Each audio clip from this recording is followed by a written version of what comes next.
పెద్దగా అది చేసుకోరు. ఆయనకు కావాల్సింది ఏంటంటే ఇష్టమైన భక్తి. ఆ చిన్న పిల్లలు తీసుకొచ్చి గరగ పూస ఆడ పెట్టినా కానీ స్వీకరించుకుంటున్నాడు ఆయన. అంత సున్నితమైన పూజలు ఆయన పెద్ద చేయాల్సింది ఏం లేదు ఆయనకు. కాకపోతే మనందరం ఎంతో 9 రోజులు ఘనంగా చేసుకుంటున్నాం, కాదనట్లేదు, చేసుకోవాలి కూడా. కాకపోతే చివరి రోజు మాత్రం తాగి మద్య మాంసాలు దీన్ని మాత్రం స్వామి దయచేసి చేయకండి. మీరు ఎంత పవిత్రంగా ఉంటే అంత మంచిది. మనకు కావచ్చు మన ధర్మానికి కావచ్చు. ఫస్ట్ ఆఫ్ ఆల్ ఏంటంటే మనం ధర్మాన్ని కాపాడుకోవాలి.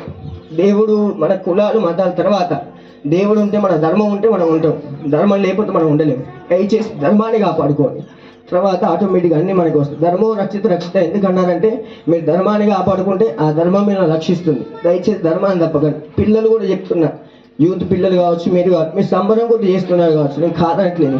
కాకపోతే అక్కడ ఉంది మీ సంబరం కొద్ది చేసుకోవడానికి ఎన్నో కార్యక్రమాలు ఉన్నాయి. ఇంట్లో పెళ్ళిళ్ళు ఉన్నాయి, గృహప్రవేశాలు ఉన్నాయి, బర్త్డే పార్టీస్ ఉన్నాయి, ఇతర ఏదైనా ఉన్నాయి. మీరు ఎంజాయ్ ఆ ఊగడానికి ఇది సమయం కాదు, ఆ సందర్భం కూడా కాదు.